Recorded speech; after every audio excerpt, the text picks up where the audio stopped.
Welcome back to my channel friends. ఈరోజు అయితే నేను 6:17కే షట్టర్ ఓపెన్ చేయబోతున్నాను ఫ్రెండ్స్. ఎందుకంటే మా ఫ్రెండ్ వచ్చాడు హైదరాబాద్ నుంచి. తన కోసము అలాగే నిన్న చూపించాను కదా ఆ వర్క్ కొంచెం పెండింగ్ ఉందని, ఆ వర్క్ కూడా చేయాలి. ఆ వర్క్ చేయడానికి నియర్లీ 2.5 hours 3 hours దాకా టైం పడుతుంది.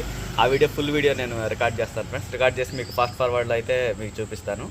రెండు ఫ్రెండ్స్ ఇప్పుడైతే షట్టర్ ఓపెన్ చేద్దాం.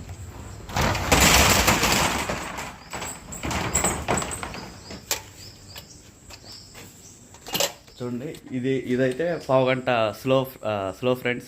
టైము 6 అవుతుంది. 6:30 అయింది. ఇప్పుడైతే 6:18 కరెక్ట్గా చెప్పాలంటే. ఓకే ఫ్రెండ్స్, నా నెక్స్ట్ వీడియోలో నా నెక్స్ట్ టైం ల్యాప్స్ వీడియో పెడతాను. అది చూడండి ఫ్రెండ్స్. 2.5 hours 3 hours దాకా టైం పడుతుంది. కానీ దాన్ని టైం ల్యాప్స్లో పెడతాను కాబట్టి 1 minute లోపుకి రావడం అయితే జరుగుతుంది. లేకపోతే 2-3 minutesలో అయితే ఆ వీడియో పెడతాను ఫ్రెండ్స్. చూడండి. Thank you friends, thanks for watching my video. ఈ వీడియో కనుక మీకు నచ్చినట్లయితే లైక్ చేయండి,